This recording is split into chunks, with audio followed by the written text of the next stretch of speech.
Hey guys, welcome back to Monitor Comics. If you're a comic, manga, webtoon, or novel writer, then maybe you've run into a situation similar to this. I'm a rowdy hero who's gonna be the best hero in the world. I'm gonna save the princess. I may be your rival, but I am also the best hero in the world and I am going to save the princess. In this video, I'm going to be going over character archetypes and how you can use them to make each of your characters interesting and diverse. If you look at any shonen hero, you'll notice a similarity between all of them. The majority are spiky-haired, rowdy heroes who want to be the best in their own respective story. This is boring to most people and offsetting because before long, you'll get tired of seeing the same character over and over again. So what even is an archetype? Archetypes are models of people, behaviors, and personalities, and can be described as inborn tendencies that play a role in inducing human behavior. The first four main archetypes are the persona, the shadow, the anima/animus, and the self. We can start with the persona. The persona is our social mask that we wear every day when we engage in social situations. As children, we are taught to act a certain way so people accept us and we can fit in. As rational beings, we naturally have primitive instincts we are tempted to act upon, but we are taught to repress those thoughts and act accordingly to what society finds acceptable. It's important to remember that this archetype isn't your character's defining feature. The next archetype is the shadow. Since we keep in check all of our thoughts that we deem inappropriate, we don't show them to the public. These traits fall into its own separate psychological entity known as the shadow. Some traits of the shadow archetype are seen as unacceptable to both society and ourselves. Examples of these can be envy, greed, prejudice, hate. Most characters and people refuse to acknowledge this part of their personality, but have no issue pointing out others' imperfections. The anima is a feminine image inside a male's personality. The animus is a masculine image inside of a female's personality. The anima/animus is supposedly our true selves and not the persona we present to the outside world. Biologically speaking, we all know both males and females have unique levels of estrogen and testosterone. It's human nature that we may enjoy similar things to the opposite sex. In development, gender roles play a part in the suppression. Boys are told to play sports and be leaders and enjoy taking action. Girls, on the other hand, are portrayed as more submissive and associated with dolls in the color pink. You get the idea. In reality, though, these stereotypes of how men and women should behave is a man-made system. For the longest time, the creative fields were seen more as a girl hobby, while the sciences were considered more for men. We know that's ridiculous.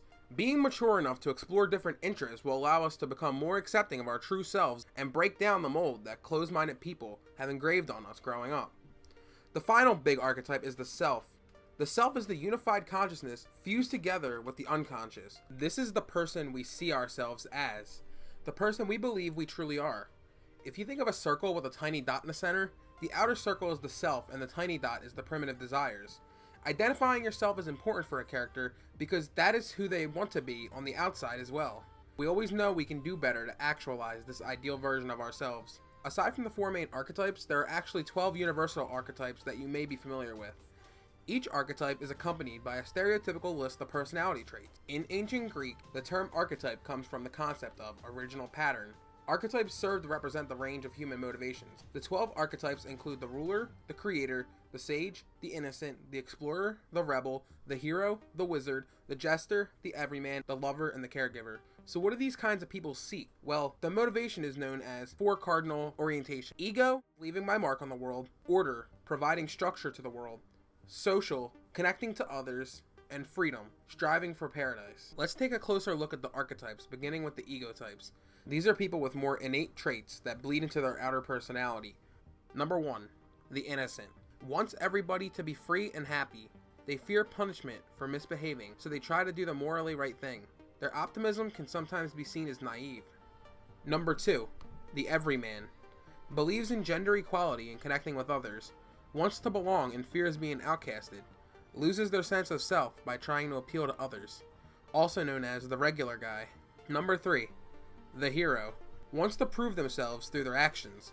Fears being seen as weak or ineffective. The hero will continue to seek validation that what they're fighting for is worth fighting for. Number 4, the caregiver. Wants to protect themselves and the people around them. Usually selfless and always doing things for others.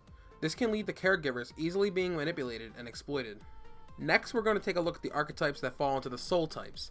These archetypes seek fulfillment and life satisfaction.